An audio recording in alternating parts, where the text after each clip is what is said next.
Hello everybody! Good evening sa ating lahat at good morning, good afternoon wherever you are part of the world. I am Coach Paul and thank you for joining us tonight on another show of Beyond Frontliners. Dito sa show na to sa Beyond Frontliners, nag-i-interview tayo ng mga entrepreneur, nag-i-interview tayo ng mga influencers kung paano sila nakaka-cope ngayong pandemic. And beyond that, malalaman din natin ang ilan sa mga steps na ginagawa o call to action kung papaano ba talaga ma-resolve ang mga situations or problems ng isang entrepreneur. Tonight's guest is very, very special to my heart, mga kasama natin dito. Dahil isa siya sa mga nag-hone sa akin nung nasa Pilipinas pa ako. And let me introduce first to him. His name is Mr. Ian Barcelona. Mr. Ian Barcelona is the Managing Director and Chief Awesome Officer of AIB Training.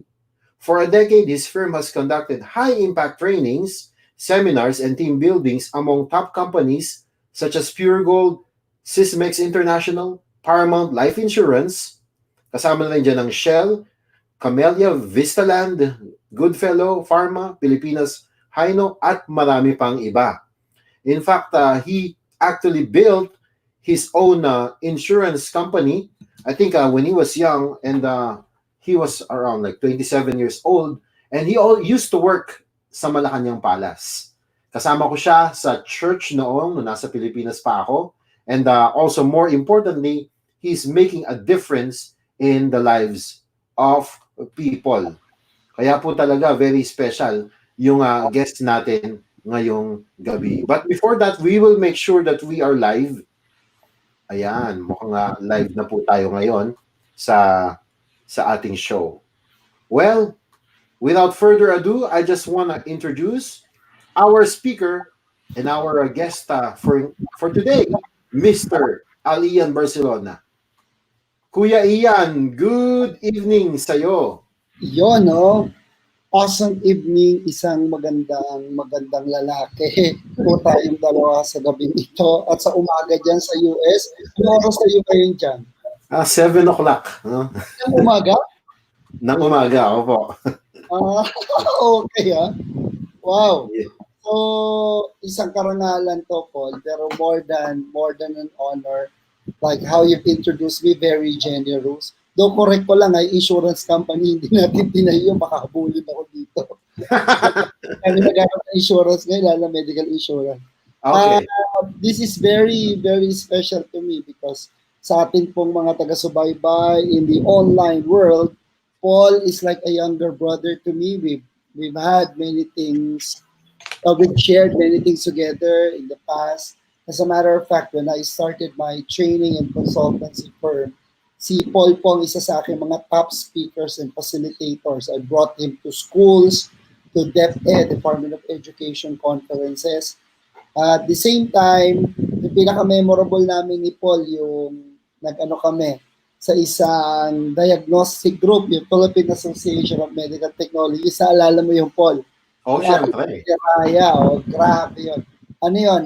After that huge event, after a huge success sa AIB, ikaw, PJ Lanot, si Lyndon, it paved the way, naging gateway siya for more opportunities in the diagnostic medical industry.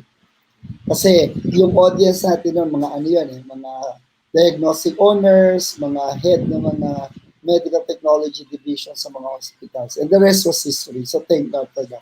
Thank you for having me tonight. Yes, thank you so much, Kuya Ian, for having you tonight. Especially talagang important talaga itong gabi sa atin. He is considered my life coach, si Kuya Ian Barcelona. Kamusta naman, Kuya Ian? Well, just like anybody else, walang exempted sa crisis na ito. And ang tawag ko nga dito, we are not just going but we are navigating through this pandemic-like na talaga, no? Of course, adjusting, adapting, and still trying to make ends meet, meaning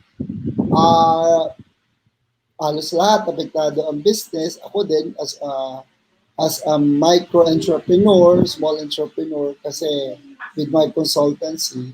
So we are now pivoting, transitioning to the digital world. And I'm glad, kagaya mo, inspiration kita, Paul, mayroon kang ganitong platform. So ito po ang pinapatungan natin. Of course, just like you and me, we're just humans. We are going through a lot of things, adjustments, sometimes frustrations, even anxiety, and questions in your mind. But thank God, I am a Christian. I'm a believer of the Lord Jesus Christ. His grace is the one sustaining me. So we're surviving, and thank God we're thriving with this crisis. Tama, no? Talagang very challenging talaga yung crisis na nangyayari sa atin ngayon. Pero Kuya Ian, even before nag-hit yung coronavirus sa Pilipinas, sa ilang parts ng mundo, ano na nga ba yung ginagawa mo? Paano ka ba nag-start? Ano po yung background nyo as a motivational speaker? And what led you to this uh, career? Uh, I consider myself first as an educator talaga.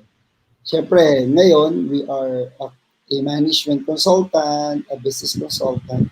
So our specialty is motivating, training, empowering people. So I was in the academe. I taught in a university sa aking alma mater for 3 years, Central Scholar University.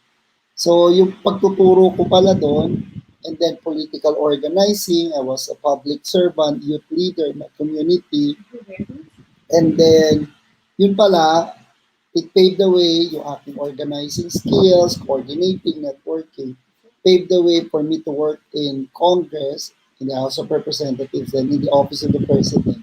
So after my stint career in government, in public service, community service, nung nakakita ko ng mga speakers, mga business coach, consultants, at the same time, people kept on inviting me to speak.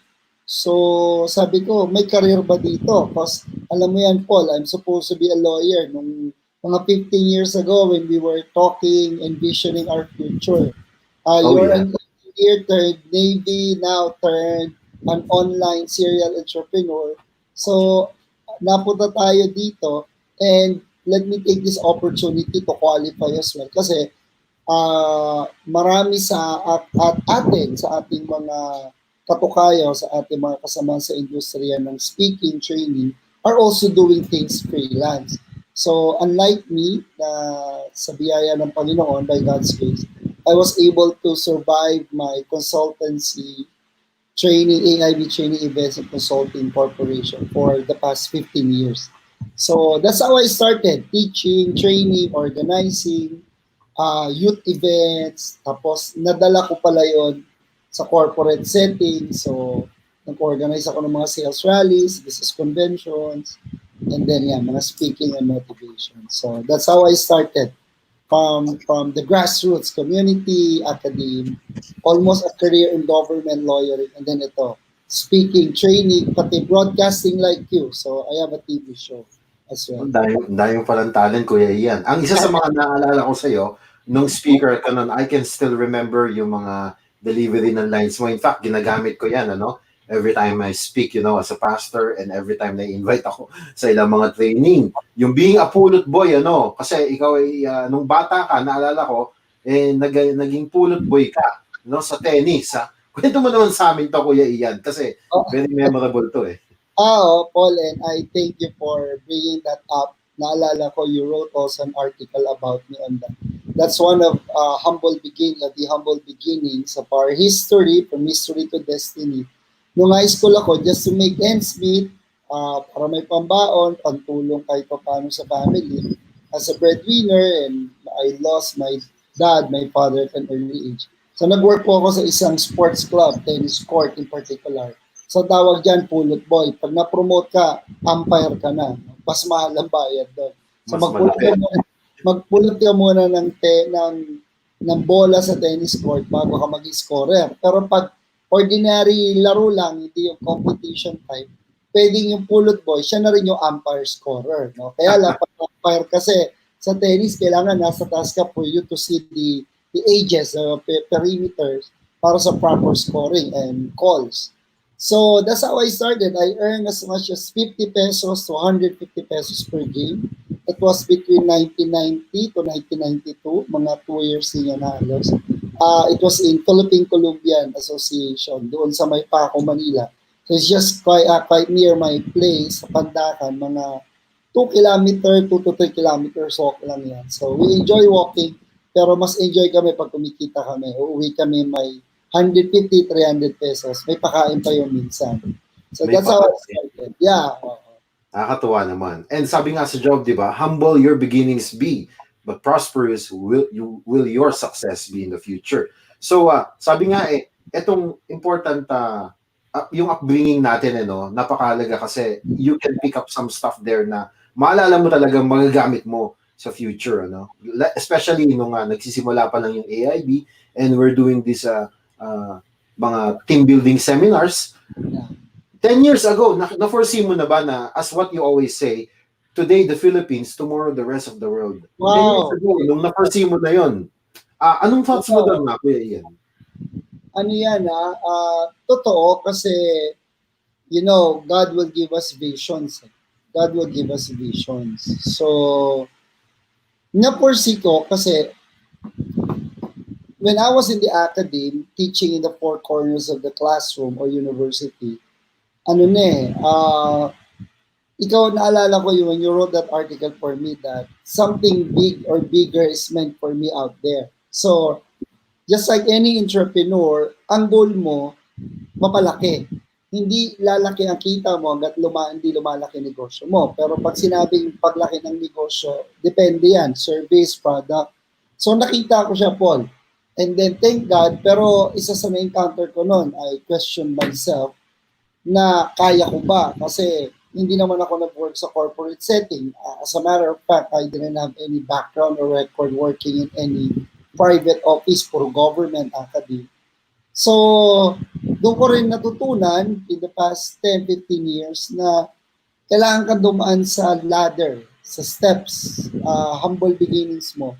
And the best marketing and advertising tool is really word of mouth pa rin.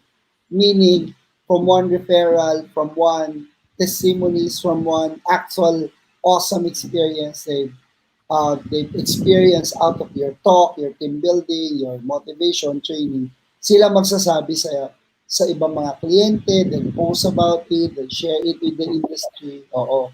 So, ganon. Na-foresee ko siya and yes, thank God in 2014, I had some talks in Hong Kong, Wow. training events. Oo. And then, I'm proud, hindi man ako exactly, pero yung ibang teammates natin sa AIB, nakasama mo si PJ Lano, was sent by DTI and the Philippine Consulate to other countries to talk and train about entrepreneurship. So I also share the success of that. Nakakatuwa, nakaka-bless talaga yung buhay ni Coach Ian Barcelona. Well, this is an understatement fact. Alam naman natin, and as you also explained, na lahat apektado ngayong pandemic. Well, ano ang impact nito sa business mo, and what are the things that you are doing right now to recover from this pandemic? Ako, hindi ako mahihiya. I consider myself to be a natural seller. In the past 2 weeks, I've sold some multivitamins or vitamin C. Yun naman ay sakto din yung aking mga friend entrepreneurs, at the same time mga networks, mga nag-guest ko rin sa TV show ko. Business nila yon. So business to business, you just repair, you just promote. Actually, ang noble goal ng business is to solve a problem. Kagaya ngayon, this is a health pandemic, a health crisis. So, yung boosting your immune system, isa na yun. Ngayon, I also make some referrals sa mga naghahanap ng mask. And then at the same time, I'm currently having talks with my entrepreneur friends na yung mga maramihan ng employees, mga restaurant owners, I'm about to motivate their employees, managers, to go through this crisis. So, yan ang aking ginagawa. Alam mo, pag negosyante ka, restless ka. Restless ka kasi unlike when you're an employee, you're dependent on your income. Yeah. Alam mo kanina, Paul, dito sa news ng sa Philippines, isa ito sa negative impact ng crisis. Around 7 million ang nawalan ng trabaho. Ang Filipino. dami, no? 7 million, imagine that. Imagine their families, their living, they're surviving now. As a matter of fact, there's also a forecast that 7 million will reach 10 million. May mga nagsasarang industries, yung iba naman nag-retrench, lay-off. So, hindi ka mabubuhay pag umaasa ka lang, sorry for the term, nakatanga at nakatunganga ka. Pag entrepreneur ka, hindi pwede yun. You've got to find ways. Kasi a crisis is also an incubator for opportunity. Ang ganda na sinabi mo, crisis is the incubator for opportunity. Before we know na nai-invite ka sa mga iba-ibang lugar, you give several talks sa iba't ibang lugar sa Pilipinas and certain places in Asia. Pero ngayon, because of the lockdown, ano yung opportunities naman na ginagawa mo being a natural born public speaker din, ano? So, paano yung mga steps na ginagawa mo in order to make sure na yung consultancy firm ay nasa business pa rin? Thank you for that question, Paul. Kagaya itong digital online show platform mo, everything is going digital as a matter of fact. Advantage talaga yung nauna na dito. And I remember, ikaw din ang nag-remind, nag-coach sa akin, like Brother John Orania, isa sa mga contemporaries din natin. So we're going digital. I'm having some free talks, mga advocacy and fundraising talks with other consultancy friends, fellow consultancy agencies who also market me. So I do talks for them and through them sa mga online platforms. Now I am preparing for some webinars. So at the same time, I'm happy to share with you that I am part of the Philippine Association of professional speakers. Kasama ko dyan sila Lloyd Duna, Pocholo Gonzalez, Jesse Bustillo. So kami, we are conducting a monthly free webinar on life issues, business, yung mga corporate issues ngayon. Yan ang ginagawa natin. We keep ourselves productive, and then on the business side, we are paving the way for paid seminars. At the same time, na-mention mo yung consultancy, I'm currently having some government consultancy din. So, hindi talaga mawawala sa akin yung government. Kasi alam mo yan, nag-SK nga ako, naging kagawad. So, I know how things work in the community. So, I'm helping young leaders alike. Mga Naging councilor ka pa, di ba, Kuya Ian? Oh yeah, barangay councilor na. So, kagawad Barangay councilor. ang ating Filipino term. So, I almost ran as city councilor, Paul, noong 2010, pero I, I I did not pursue it kasi alam ko dito yung direction ni Lord sa akin. So, yun, online engagements. Actually, bumibelo na ako ulit, nag-start ako ng para mga 10-minute online motivation. May mga nagtatanong ulit na ibalik ko na. Kasi katatapos na ng season 2 ko ng aking TV show. So, nakapahinga din itong pandemic and then learning the curves. Oh, by the way, quickly lang po, I would like to share also, I'm learning from digital coaches like you. So, may mga mas younger sa akin na nag-guide sa akin ngayon how to be more effective doing digital business sa digital platforms. Yan, nakakatawa kasi we know that isa sa mga nag-mentor sa akin, of course, si Coach John Orania ng Negosyo University, and he is now considered and the owner of the biggest internet business marketing class in the Philippines. At syempre, close friend rin niya si Kuya Ian Barcelona, na nasa same pool lang kami ni na Kuya Ian, ano. And this is the relevance of looking back. Yung mga nakasama mo, yung mga nakahangout mo, sila talaga yung magpe-play ng role sa'yo sa success na pwede nilang ibigay. In fact, yung isa sa mga laging kinikot ni Kuya Ian nun, yung quote ni Charles Tremendous Jones. I remember that, Kuya Ian, by heart. No, you will know the person few years from now from the people that you meet and the books that you read. Speaking of which, meron kang book, Kuya Ian. Oh, sorry. Mawawala ako na ilang seconds na skit at takbuhin ko. Dito yung book ko. Okay. Ayos lang yan. Ano? Kasi pinapakita nga ni Kuya Ian Barcelona yung kanyang book. Kaya inspirational talaga. Yan, Kuya Ian, go ahead. Paul, naghihintay na yung copy mo, ha? Oy, thank you so much. Ano? Siyempre. Awesome thoughts for the awesome life. Alam mo, Paul, almost 5 years in the making. Wow. Kung hindi pa ako pinush ng mga tao, yung aking publisher, hindi ito naganap. So actually, in this pandemic, I try to be productive. I'm also writing something. I hope to release that, no? Parang it's a product of the crisis. Ito, kaya siya live because these are inspirational thoughts and insights on life, leadership, daily inspirations, faith, your walk with God, your spirituality, and then empowerment of being of personal effectiveness so you can be effective enough to empower others. Yan. Awesome to for the awesome life.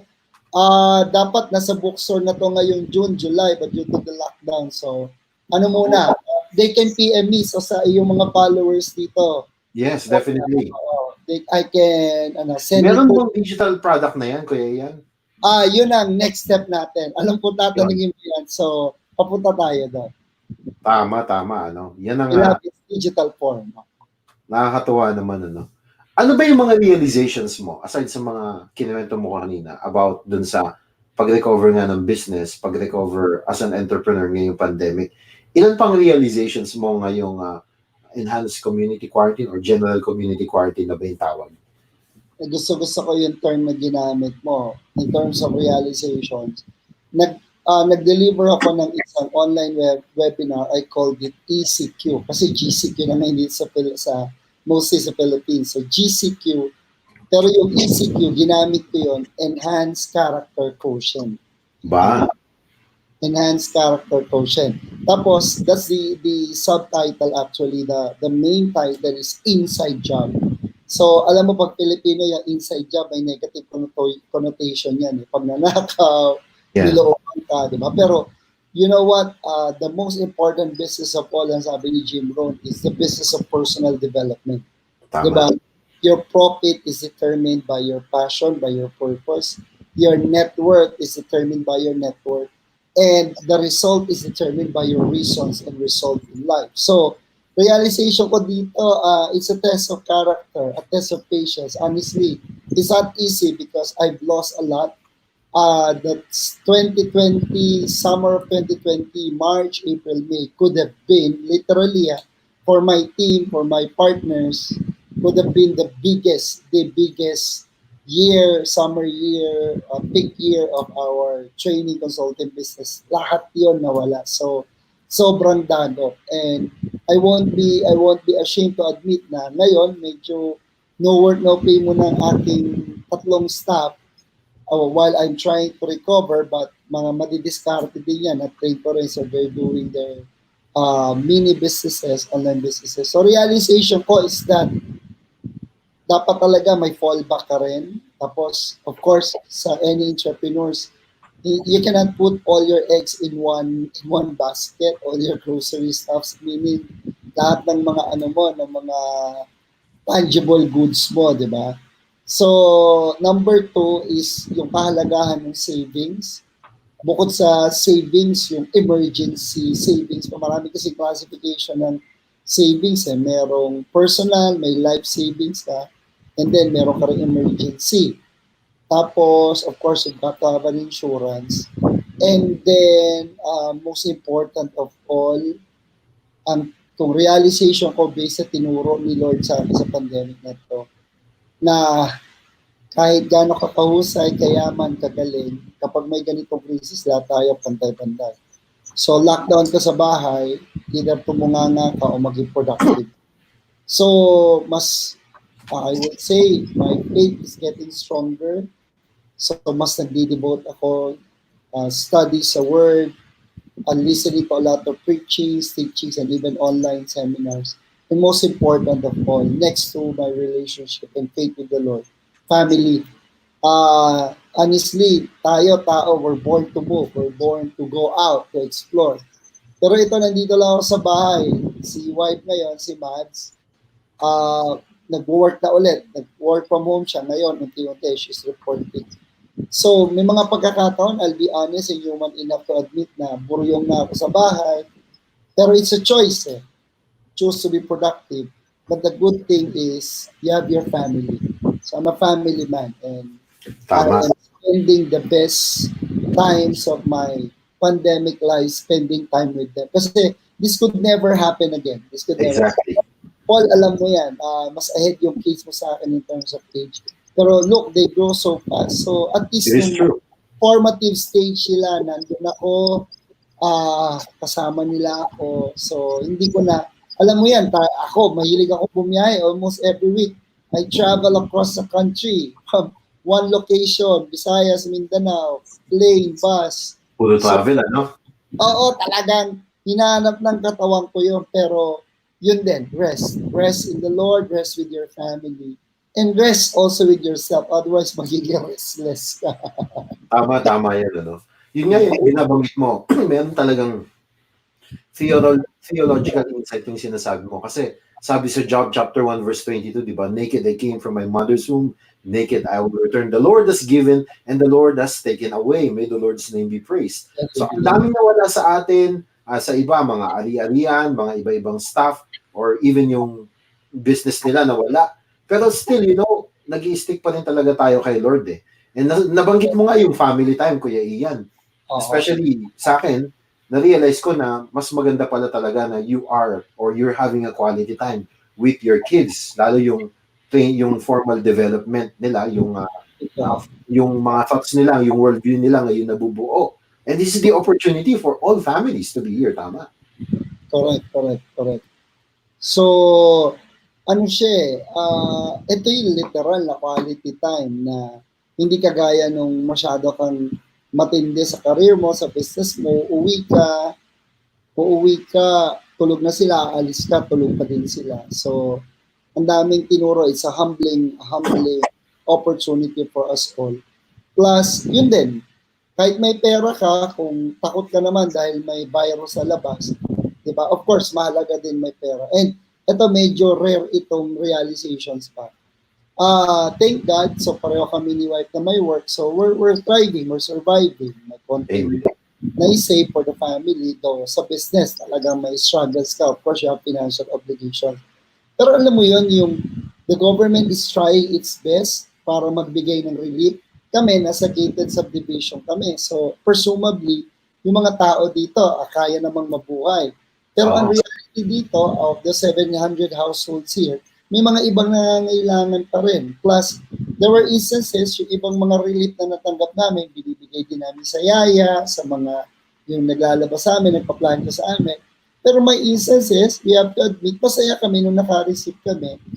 Not because we feel entitled dahil taxpayer din kami, pero ma-appreciate mo, magiging thankful, grateful ka, uy, the government remembers you. So somehow may natitipid ka doon, binigyan kami ng kalahating sako ng bigas, that's a huge thing, di ba? So yun din, be thankful instead of being grudgeful, di ba? O Tama. having grudges. Oh, Saka, so Coach Ian, Kuya Ian, nagsimula rin naman tayo talaga sa wala. We experience what poverty is.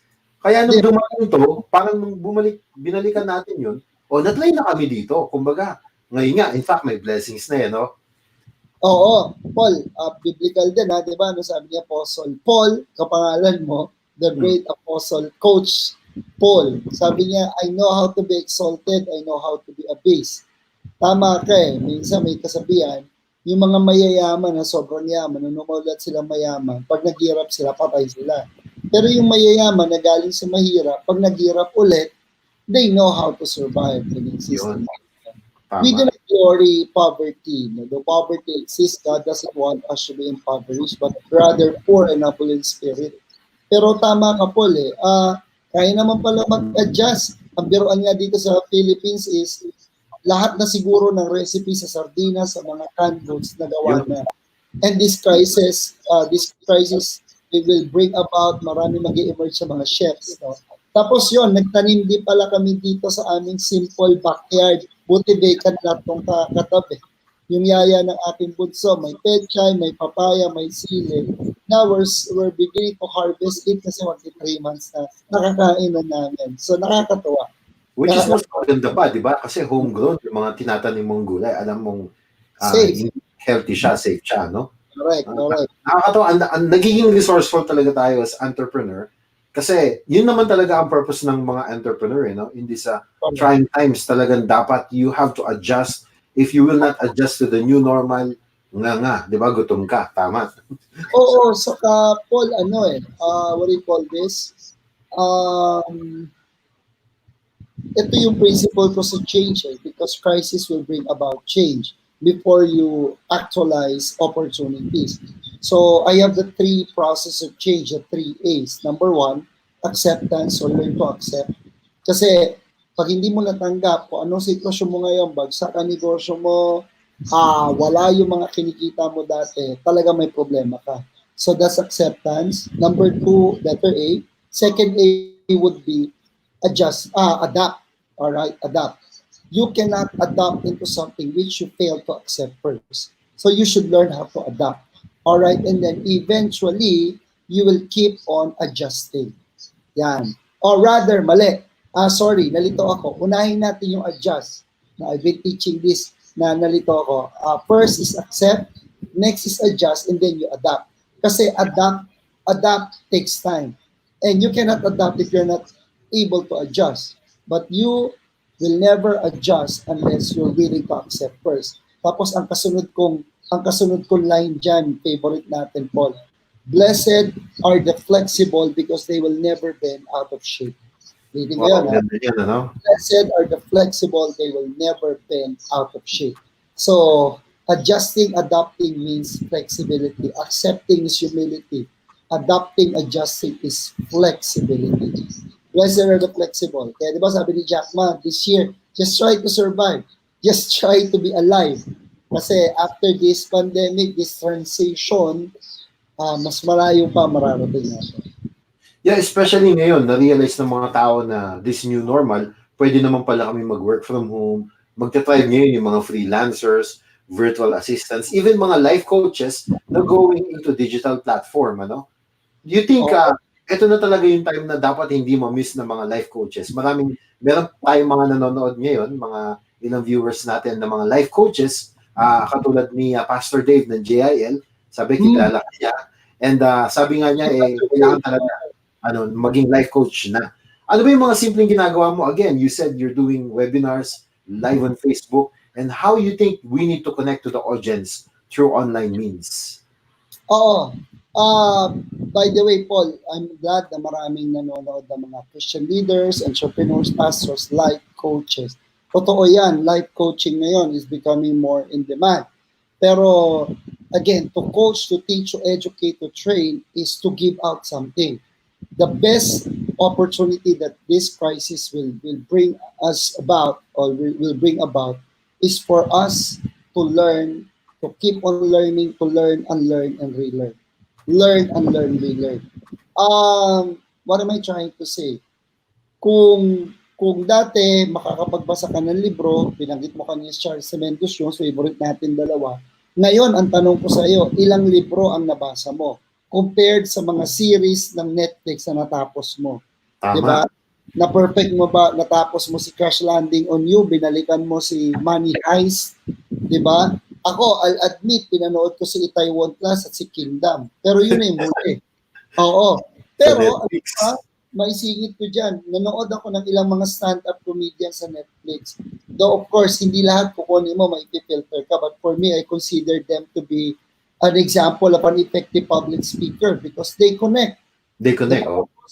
purpose of communicating is to connect. Diba? Sabi ng idol natin, John Maxwell, many communicate, only few connects. Tama. So, parang ganito rin. Kahit pare-pareho tayo ngayon may digital platform, pero kapag walang sense yung sinasabi mo, wala kang sabi, and wala kang sense of service, you cannot give others what you do not have. So you keep on learning, keep on relearning, keep on unlearning things, then you'll be more effective. Kasi labanan ngayon ng knowledge, pero ang knowledge, sabi ko nga hindi mo na kailangan ng 4-year course, mag-YouTube ka na lang, mag-Coursera ka, mag-Udemy ka, di ba? Exactly. Saka, pati ang education ngayon, nagiging na lang, compliance. Pero wala na eh. Kahit nag-K to 12 ang Philippines, ang biro ko, alam mo, ma-punchline ako. Oh. Sino mga nag-adjust sa K-12? Taas ang kamay. Okay na K-12 kaysa K9, di ba? Bam sleeping dogs yun. Oo nga. Ngayon, ang education, hindi na yung degree na meaning, kailangan collegiate ka or what, pero kailangan pa rin yan. Kagaya nito, ako ba, would I risk my child to enroll and having still the traditional physical classroom setup? No, I would not risk it kung health niya ang nakasalalay. Diyos ko. So, ngayon, isa sa pagkaka-adapt ko, inaalaya ko siya, may online class siya 3 times a week and she's beginning to enjoy it. Total, that's one way of countering and balancing dahil mga digital babies na to di ba? Yes. O talagang mga nakatutok sila online. So, matuto sila online, then you guide them. So, Exactly. ngayon, dapat mag-adapt. Yung mga baby boomers sa Generation X, I believe they are having a hard time to adapt now. Kaya dapat mag-catch up. So, ako, Generation X ako.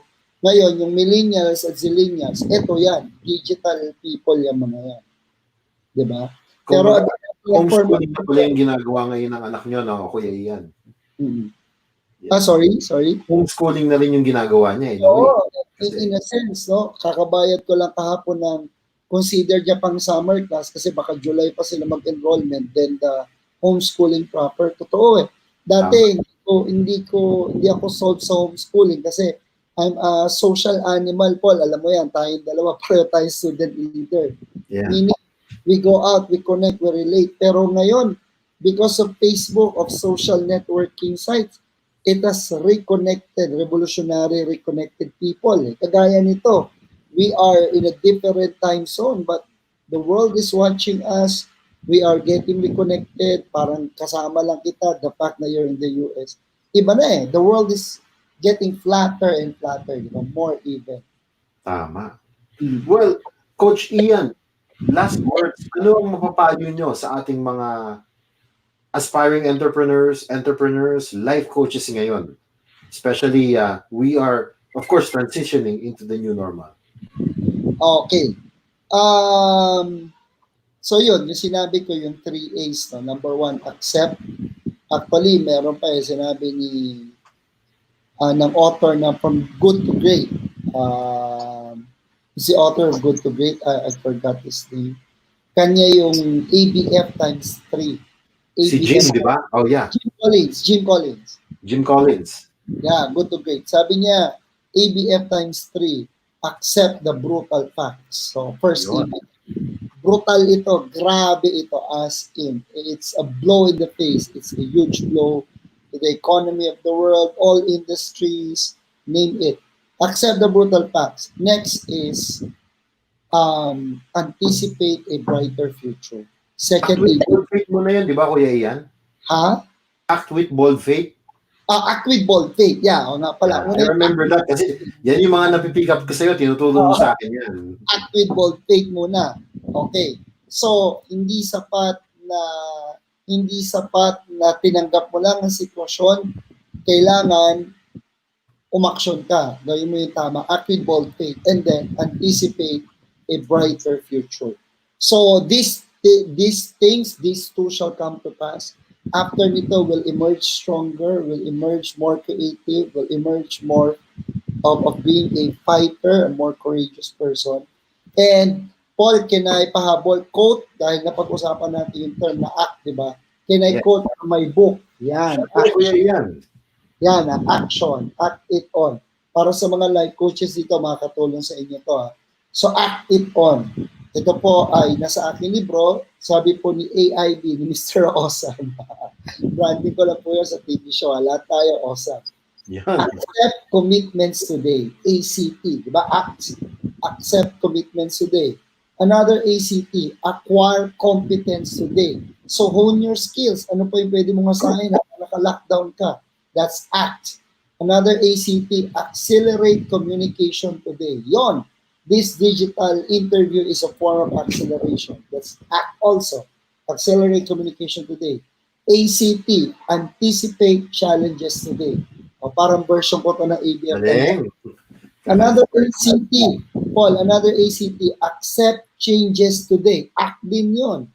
Diba? Tama. Okay. ACT ulit, last 3. Ambition comes today. Yeah. Diba? Ambition comes today. And then ACT, attitude, character, and time. Attitude, character, and time. And lastly, ACT, apply character today and live life to the fullest. Amen. Yun. Diba? Nakakatawa, may nanonood sa atin, Kuya Ian. Si Dave Javier na binanggit nga natin, no? Sabi niya, My happy birthday.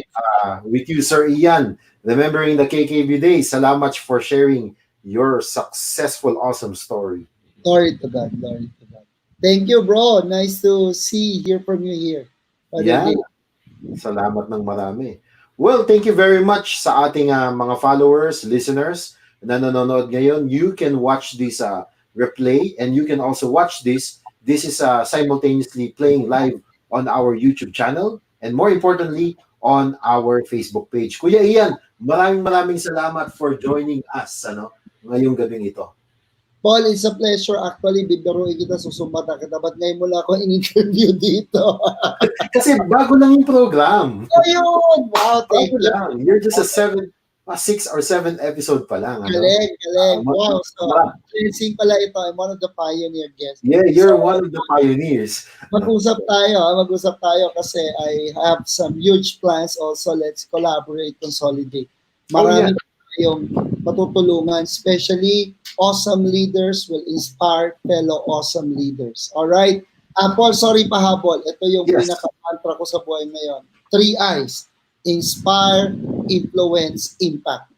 For you to be awesome, remember, inspire, influence, impact.